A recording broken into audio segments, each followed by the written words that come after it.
దేవుని పరిశుద్ధ నామమునకు మహిమ కలుగునుగాక.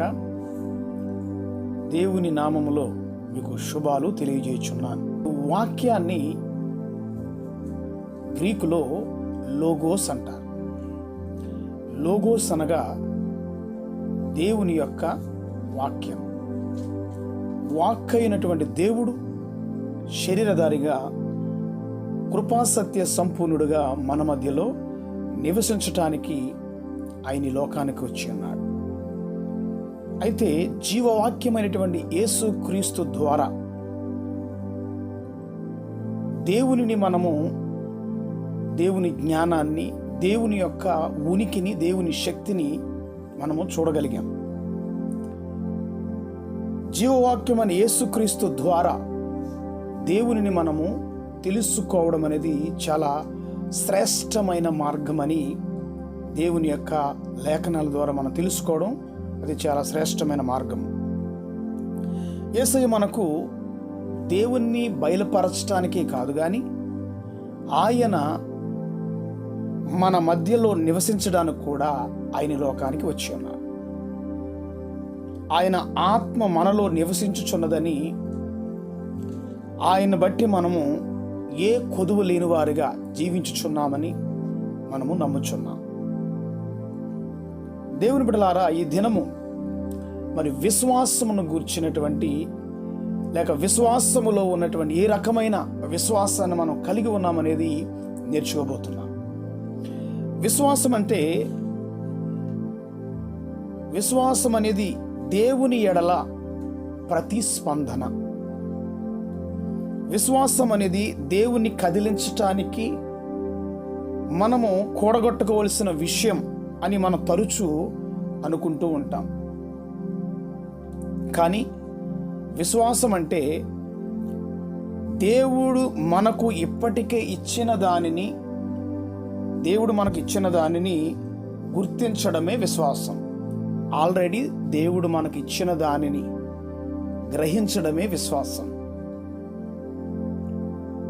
ఇది దేవుని చేతిని బలవంతంగా చేయటానికి ప్రయత్నించడం కాదు. విశ్వాసం అంటే బలవంతంగా దేవా నీవు ఇది చెయ్యని ఆయన చేయి పట్టుకుని చేయించడం కాదు.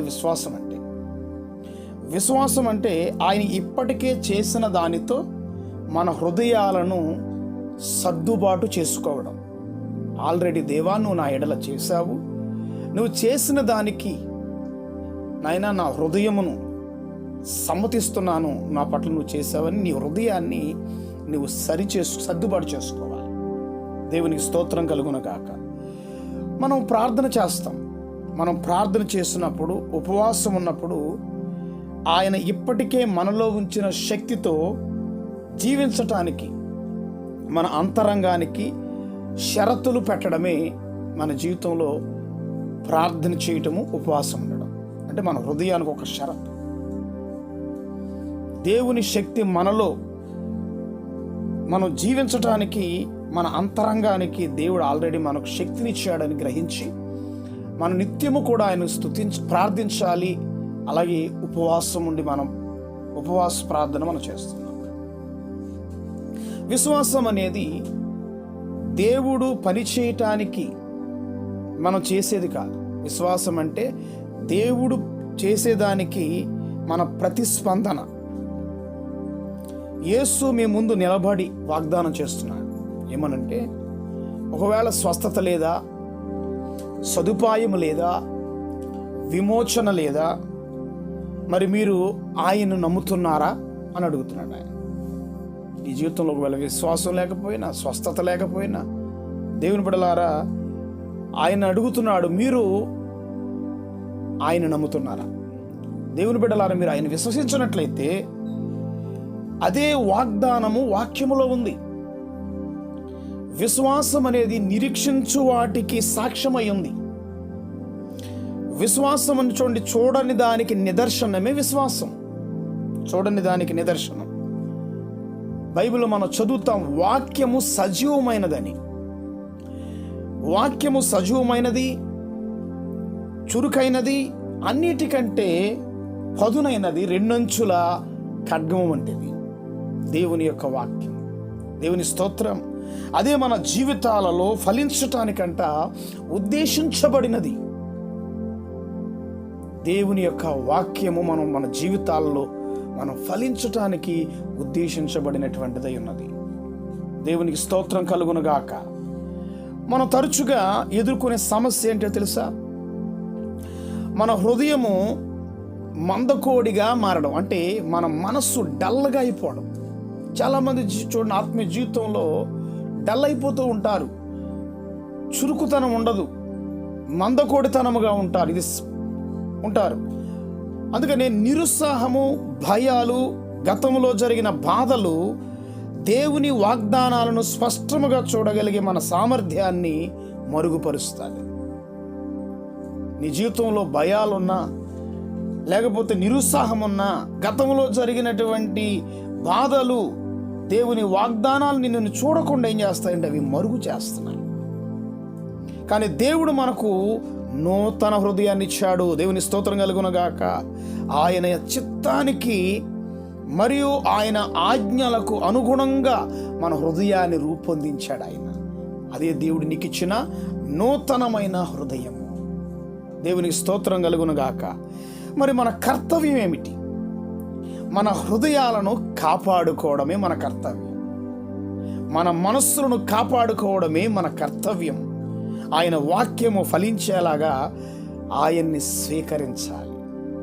యేసయ్య ఉపమానాల్ని ఉపయోగించి మరి దేవుని రాజ్యం గురించి ఆయన బోధించాడు. దేవుని వాక్యము వివిధ రకాల మట్టిలో నాటిన విత్తనం లాంటిది. వాక్యము ఫలవంతంగా ఉందో లేదో మన హృదయ స్థితి నిర్ణయిస్తుందంట. నీ హృదయ స్థితి నిర్ణయిస్తుంది. ఆ వాక్యము నీలో ఫలించిందో లేదో అనేది నీ హృదయ స్థితిని బట్టి ఆధారపడి ఉంది. దేవుని స్తోత్రం కలుగునగాక. వాక్యము ఫలవంతంగా ఉందో లేదో మన హృదయ స్థితి నిర్ణయిస్తుంది. ఇది బాహ్య ప్రవర్తన గురించి కాదు, లేదా దేవుడు చర్య తీసుకునేలా చేయడానికి ప్రయత్నించడము కాదు. మరి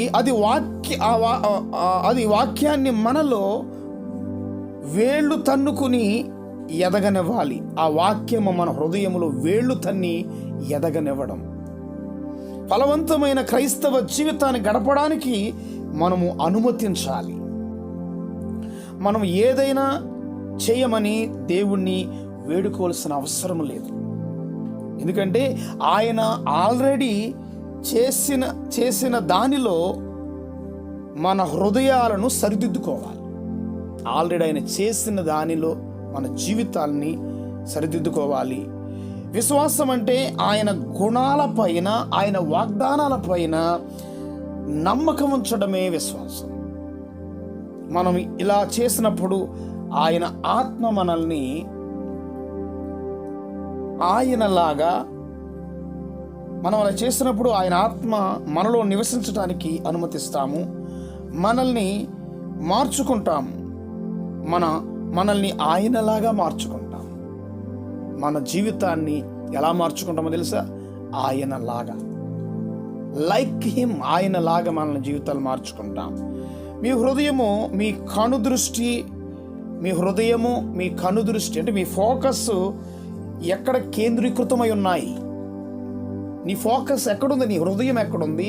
నీ ఫోకస్ ఎక్కడుంది? అందుకని పరివర్తన అవసరమయ్యే మీ జీవితంలో దేవుణ్ణి విశ్వసించడానికి మీరు ఏ సాక్ష్యాలను సేకరిస్తున్నారు? కొన్నిసార్లు మన జీవితాలు మార్చుకోవడానికి అనేకమైన సాక్ష్యాలను వెతుకుతూ ఉంటుంటాం. దేవుని వాక్యము ఫలించుట అనేది మీలోనే ఉంది. మీ హృదయాన్ని కాపాడుకోండి, మీ విశ్వాసాన్ని నిర్మించుకోవాలి. నీ హృదయాన్ని కాపాడుకుని నీ విశ్వాసాన్ని నిర్మించుకోవాలి. అలా మీరు చేసినప్పుడు గర్భం ధరించే శక్తిని పొందుతారు. మరియు మీ అనుభవంలో దేవుని వాగ్దానాలు జీవం పొందడం మీరు చూస్తారు. హెబ్రీ పత్రికలో 11:3 మనకి ఇలాగ చెబుతుంది: విశ్వాసము ద్వారా ప్రపంచములు దేవుని వాక్యము ద్వారా రూపొందించబడిందని మనం అర్థం చేసుకుంటున్నాం.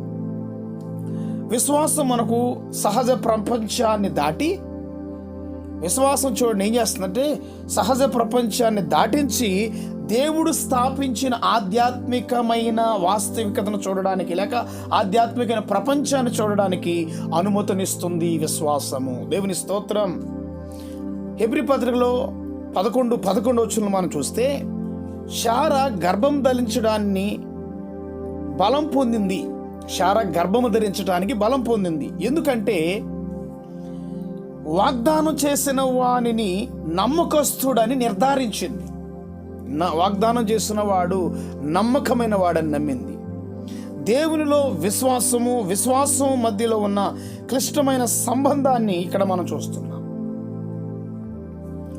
శారా విశ్వాసం ఆమె సొంత సామర్థ్యాలపైన కాదు, దేవుడు తన మాటను నెరవేర్చుటలో ఉంచింది. దేవుని స్తోత్రం కలుగునుగాక. మీరు ఆయనకు తీర్పు తీర్చగలరా? నమ్మకమైన విశ్వాసం అనేది దేవుని గుణము పైన మనం అర్థం చేసుకునే దానితో లోతుగా ముడిపడి ఉంది. దేవుని యొక్క క్యారెక్టర్ను నమ్మకం ఉంచుకోవాలి, దేవుని యొక్క విశ్వాసిత పైన నమ్మకం ఉంచుకోవాలి. అందుకని రోమపత్రిక మనకు ఒక భరోసా ఇస్తుంది. ఏంటో తెలుసా? 8వ అధ్యాయం 32వ వచనంలో మనకు హామీ ఇస్తుంది, తన సొంత కుమారుని అనుగ్రహించుటకు వెనుకాడని దేవుడు ఆయనతో పాటు సమస్తమును మనకు ఎందుకు అనుగ్రహించడని వ్రాయబడి ఉంది. గమనించండి.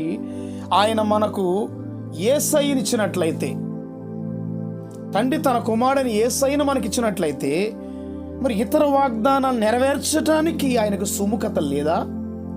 మనం ఎలాగా సందేహిస్తాం? తన కుమారుడిచ్చిన దేవుడు ఇతర వాగ్దానాలు నెరవేర్చగలడని మరి నువ్వు నమ్మట్లేదా? అందుకని యేసయ్యనే మనం పొందుకున్నాం కాబట్టి ఈ వాగ్దానం మనకు ఒక హామీ ఇస్తుంది. ఏంటో తెలుసా? అష్యూరెన్స్ ఇస్తుంది. ఏంటో తెలుసా? తప్పకుండా దేవుడు తన వాగ్దానాలను నెరవేరుస్తాడు. మరి 4 విషయాలను ఇందులో మనం నేర్చుకోబోతున్నాం. మొట్టమొదటిదిగా, faith and gratitude go hand in hand. Are you thankful? అనగా విశ్వాసము మరియు కృతజ్ఞత భావాలు కలిసి ఉంటాయి. కృతజ్ఞతతో ఉన్నావా? విశ్వాసము కృతజ్ఞత అనేది కలిసే ఉంటాయి. అయితే మరి నీవు అలాంటి కృతజ్ఞతను కలిగి ఉన్నావా? విశ్వాసాన్ని పెంపొందించటములో కృతజ్ఞత అనేది ఒక శక్తివంతమైన సాధనమై ఉంది. వాగ్దానాన్ని నెరవేర్చడానికి ఆయనకు సామర్థ్యత లేదని కాదు, ఆయనకు ఇష్టము లేదని కాదు, కానీ మనము ఆయన వాక్యాన్ని ఎలా వింటున్నాము అనేది ఇక్కడ ప్రాముఖ్యమైన విషయం అన్నమాట. మత్తయి సువార్త 13:13లో కొంతమందిని మనం చూస్తాం. అక్కడ ఎవరున్నారు? వింటున్నారు కానీ అంటే గ్రహించటం లేదంట. వాక్యాన్ని వింటున్నారు కానీ గ్రహించటం లేదు, అర్థం చేసుకోవడం లేదు. ఎందుకంటే వారి హృదయాలు మందకోడిగా ఉన్నాయి, వారి హృదయాలు కఠినపరచబడ్డాయి. ఆయన వాక్యాన్ని మనం ఎలా వింటున్నాము, ఆయన వాక్యానికి ఎలాగ స్వీకరిస్తున్నాం అనేదే ఇక్కడ ప్రధానమైనటువంటి విషయం. అర్థమైందా? ఇలాగ వాక్యం నువ్వు ఎలా వింటున్నావు, వాక్యాన్ని ఎలా స్వీకరిస్తున్నావు, ఎలా స్పందిస్తున్నావు అనేది ఇక్కడ ప్రాముఖ్యమైనటువంటి విషయం అయి ఉంది.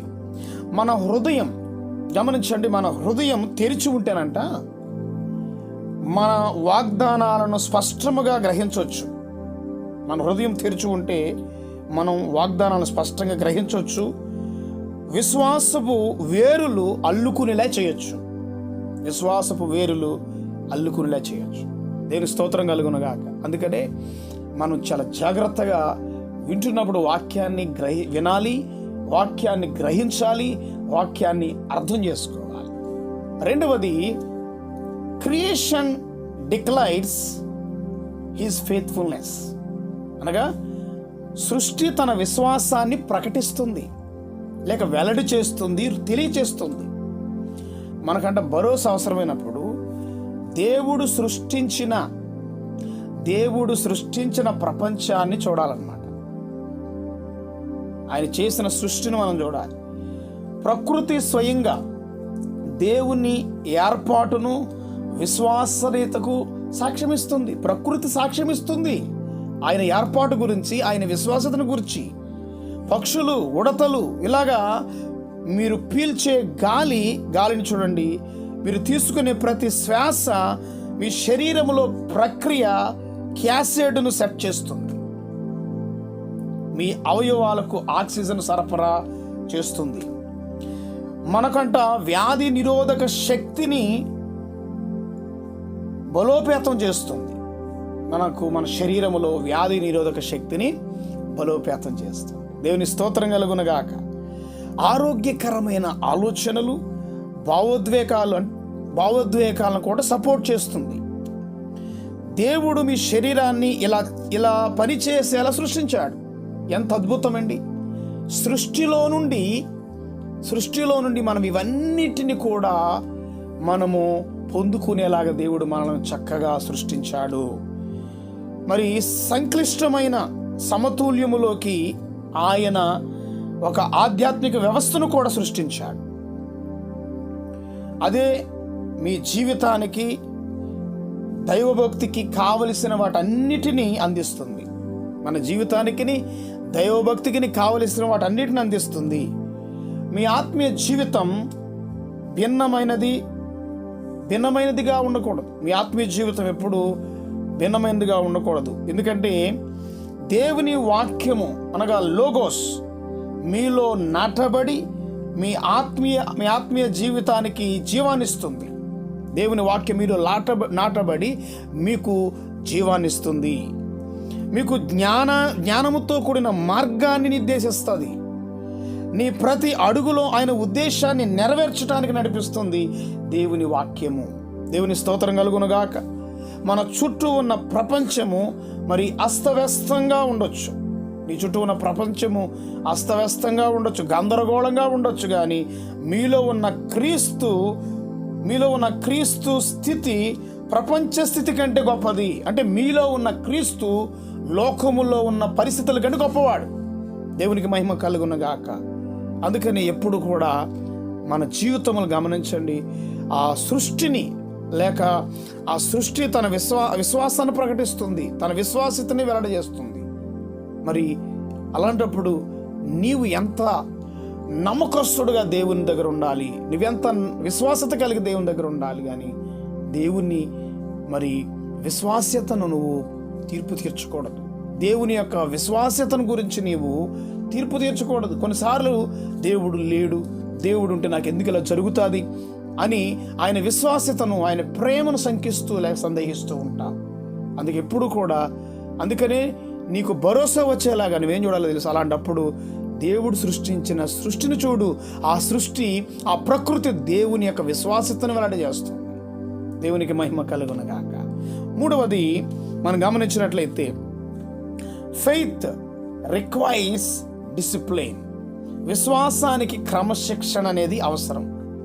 గమనించండి, విశ్వాసానికి ఏది కావాలి? క్రమశిక్షణ కావాలి.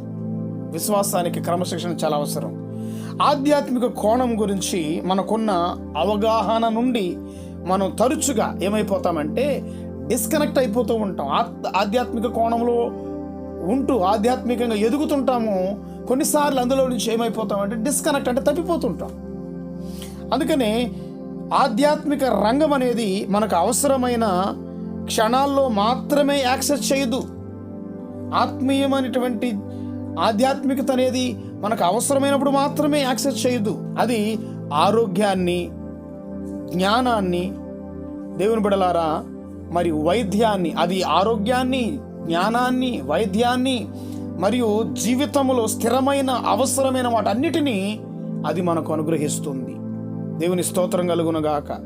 మీరు శారీరక ఆరోగ్యానికి మత్తుమందు ఇవ్వలేనట్లే మీరు ఆధ్యాత్మిక పరిపక్వతకు, మీ మార్గానికి షార్ట్ కట్స్ కుదించలేరు. అంటే ఆత్మీయ ఎదుగుదలకు షార్ట్ కట్స్ ఉండవు. దానిని క్రమశిక్షణ ద్వారా, దానికి క్రమశిక్షణ కావాలి. సరైన ఆహారము, వ్యాయామము ద్వారా ఆరోగ్యాన్ని కాపాడుకున్నట్లే విశ్వాసాన్ని పెంపొందించుకోవాలి. ఆధ్యాత్మికమైన ఎదుగుదలకు ఏముండవు? షార్ట్ కట్స్ ఉండవు. అనగా కుదించలేం. ఆధ్యాత్మికమైన పరిపక్వతకు మార్గాన్ని కుదించలేం. దానికి క్రమశిక్షణ అవసరమై ఉంది.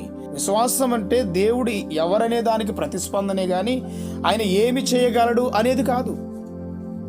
విశ్వాసాన్ని పెంపొందించుకోవడానికి, దేవుని స్పష్టంగా చూడడానికి, మనం ఏమి చేస్తున్నాము, మన పరిస్థితులు ఏమిటి అనే దానిపై ఆధారపడి లేదు. ఆయన గుణము పైన, అంటే క్యారెక్టర్ పైన ఆధారపడి ఉంది. బేస్డ్ ఆన్ హిజ్ రికార్డింగ్, ఆయన ట్రాక్ రికార్డు మీద ఆధారపడి ఉంది. ఆయన గూర్చిన ప్రత్యక్ష పైన ఆధారపడి ఉంది. మనం నిరంతరము ఆయన వైపు చూస్తున్నప్పుడు మనం నిరంతరం ఆయన వైపు చూస్తున్నప్పుడు, ఆయన విశ్వాసనీయత విశ్వసించినప్పుడు విశ్వాసము అనేది నిర్మించబడుతుంది అన్నమాట. అందుకే ఎప్పుడు కూడా ఆయన వైపు మాత్రమే చూడాలి. దేవుని స్తోత్రం కలుగును గాక. మనస్సులో ఏదైతే ఫీడ్ అవుతుందో, హృదయంలోనంట ఏదైతే ఫీడ్ అవుతుందో అది మన విశ్వాసాన్ని రూపొందిస్తుంది, లేక మన విశ్వాసానికి ఆకృతినిస్తుంది. నీ మైండ్లో ఏదైతే ఫీడ్ అవుతుందో అదే నీ విశ్వాసానికి ఏం చేస్తుందంటే రూపాన్ని, అంటే ఆకృతినిస్తుంది. ఎలాగంటే మీరు తినేది మీ శారీరక ఆరోగ్యాన్ని ఎలా ప్రభావితం చేస్తుందో చూడండి. మనం ఏదైతే భుజిస్తామో, మనం భుజించేది మన శరీరం పైన ప్రభావం చూపిస్తుంది. మీరు ఏమి ఆలోచిస్తున్నారో అది ఆధ్యాత్మిక ఆరోగ్యాన్ని ప్రభావితం చేస్తుంది. దేవుని స్తోత్రం. మీరు ఏదైతే ఆలోచిస్తున్నారో అదే మీ యొక్క ఆధ్యాత్మిక జీవితాన్ని ప్రభావితం చేస్తుంది. దేవుని స్తోత్రం. రోమపత్రిక 12:2 మనం చూస్తే, మీ మనసు మారి రూపాంతరము పొందుడి అని చెబుతుంది. అనగా మీరు దేవుని పైన దృష్టి సారిస్తున్నారా? దేవుని వాగ్దానాలను ధ్యానించడం ద్వారా మీరు మీ విశ్వాసాన్ని పెంపొందించుకుంటున్నారా? దేవుని వాక్యం ధ్యానిస్తున్నావు, మరి ధ్యానించినప్పుడు అది ఏం చేయాలి? నీ విశ్వాసాన్ని పెంపొందించాలి. మీరు మీ జీవితంలో ఆ లక్షణాలను ప్రతిబింబించడం ప్రారంభిస్తారు. మీరు నమ్మడానికి కష్టమైన, ఒకవేళ నీకు నమ్మడానికి కష్టమైనప్పుడు యేసు వైపు చూడ. దేవుడు మన పట్ల నిబద్ధత కలిగిన వాడు. ఆయన నెరవేర్చగలడని నువ్వు నమ్మినట్లయితే దేవుడు నీ ఎడల తన వాగ్దానాన్ని నెరవేర్చువాడుగా ఉన్నాడు. 4వదిగా జ్ఞాపకం చేసుకుందాం. Let Christ life grow in you. క్రీస్తు యొక్క జీవితం మీలో ఏమవ్వాలంటే వృద్ధి పొందనివ్వాలి. క్రీస్తు యొక్క జీవితాన్ని మీలో వృద్ధి పొందాలి. మీరు మీ ద్వారా ప్రవహించడానికి అనుమతించిన వాటిని మీరు పొందవచ్చు. మనం సొంత ప్రయత్నాలు చేస్తాం. మీరు మీ ద్వారా ప్రవహించడానికి అనుమతించిన వాటిని మీరు పొందవచ్చు. తరచుగా మన ద్వారా ఆధ్యాత్మిక వృద్ధి ప్రారంభించడానికి ప్రయత్నిస్తాం. అంటే మన ద్వారా మనం ఆధ్యాత్మికంగా ఎదిగిపోవాలని ప్రయత్నిస్తూ ఉంటాం. మన సొంత ప్రయత్నాలు చేస్తాం. కానీ విశ్వాసము, దాని ఫలము మనలో ఆయన ఆత్మ ఫలము యొక్క పనిని యేసయ్య మనకు చెప్తున్నాడు. ఆత్మ యొక్క పని అది. మన హృదయాలను కాపాడుకోవడమే మన పని. ఏంటంటే మన హృదయాలను కాపాడుకోవడమే మన పని. ఆయన ఆత్మ సమృద్ధిగా ఫలించడానికి మన జీవితాలను, అంటే మన జీవితాలు సారవంతమైనవిగా నిర్ధారించుకోవాలి. మనం క్రీస్తుపై దృష్టి పెడుతున్నప్పుడు ఆయన ప్రేమ, ఆయన దయ, క్షమాపణ, ఆయన ఆత్మఫలం మనలో పెరుగుతూ ఉంటాయి. విధంగా మనము దేవుని రాజ్య యొక్క సత్యాన్ని గ్రహించి జీవిస్తాము. విశ్వాసము ద్వారా మనం కనిపించని వాటిని చూస్తామంట. దేవుని స్తోత్రం. మరియు విశ్వాసము ద్వారా మన జీవితంలో ప్రతి ప్రాంతాన్ని ప్రభావితం చేసేవారుగా మార్చబడతాము. ఆయన జీవితాన్ని మనలో ప్రవహించేలాగా అనుమతిస్తాం. చాలామంది నీతిమంతులు మరియు ప్రవక్తలు చూడాలని కోరుకున్న వాటిని చూడడం వినడం ద్వారా మనము ఆశీర్వదించబడ్డాము. దేవుని స్తోత్రం కలుగునుగాక. మత్తయి సువార్త 13వ అధ్యాయము 16-17 వచనాల్లో మనం గమనించినట్లయితే అయితే మీ కన్నులు చూచుచున్నవి గనుక అవి ధన్యములైనవి, మీ చెవులు వినుచున్నవి గనుక అవి ధన్యములైనవి. అనేక ప్రవక్తలు నీతిమంతులు మీరు చూడవాటిని చూడగోరి చూడపోయిరి, మీరు వినువాటిని వినగోరియు వినకపోయిరని మీతో నిశ్చయముగా చెప్పుచున్నా. చూసారు, చాలామంది నీతిమంతులు చూడాలనుకున్నవి దేవుడు నీవు చూచేలా చేశాడు, వినాలనుకున్నవి నీవు వినేలాగా దేవుడు చేశాడంటే మనం ఆశీర్వదించబడ్డామని గమనించాలి. దేవునికి మహిమ కలుగును గాక. ఇప్పుడు మనలో క్రీస్తు ఉన్నందున, మనలో ఆయన నివసించుచున్నాడు గనక మన హృదయాలను ఎప్పుడు కూడా కాపాడుకోవాలి, మన మనస్సును కాపాడుకో. తద్వారా ఆయన ఆత్మ యొక్క ఫలం మన జీవితంలో అన్ని ఏరియాస్లో, అన్ని రంగాలలో కూడా మనము ఎదుగుతూ ఉంటాం. మరియు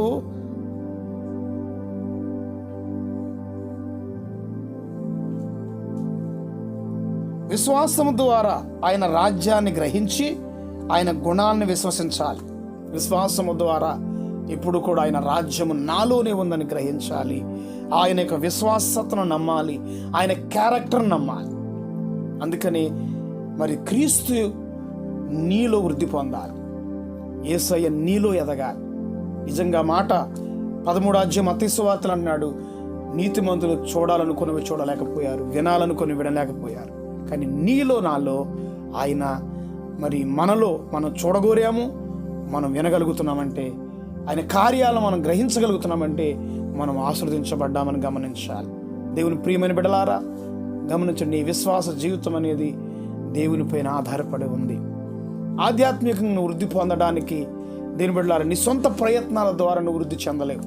మరి క్రీస్తు నీలో నివసించుచున్నాడు గమనించినప్పుడు ఆయన నీలో వృద్ధి పొందనివ్వాలి, నీలో ఆయన్ని ఎదగనివ్వాలి. అందుకని నీలో ఉన్న క్రీస్తు దేవుని బిడ్డలారా ఆయన వాక్యం నీలో ఉన్నప్పుడు, అంటే ఆయన నీలో ఉన్నాడు అనమాట, వాక్యం నీలో ఎదుగుతూ ఉండాలి. మరి మంచి నేలగా నీవు ఫలమిచ్చేటటువంటి నేలగా నీ ఆధ్యాత్మిక జీవితంలో నువ్వు ఫలభరితంగా జీవించాలి. అటు జీవితం నువ్వు కలిగి ఉంటే దేవుడు అన్ని విషయాల్లో నిన్ను ఆశీర్వదిస్తాడు.